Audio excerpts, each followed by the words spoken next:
We Afghanistan only 3 years back, we introduced this function of having a separate product development and management department, which was responsible to identify what opportunities and weaknesses are there. The reason it is important is that this department then identifies who are various players at various levels of value chain of housing finance.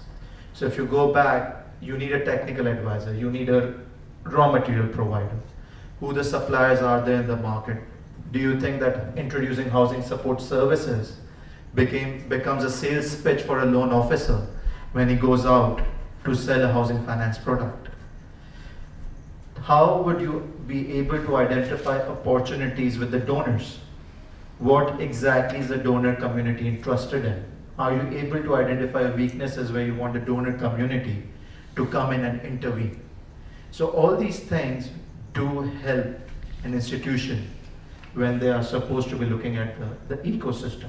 And when we talk about ecosystem, we also talk about financing the supply side and financing the demand side. On the supply side, the client wants the money from you to go and improve his house.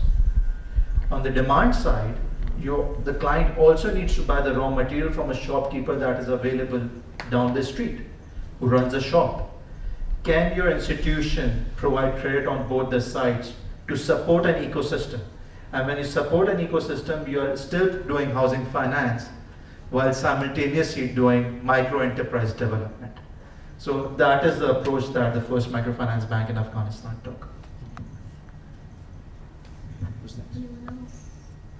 I can add. Okay.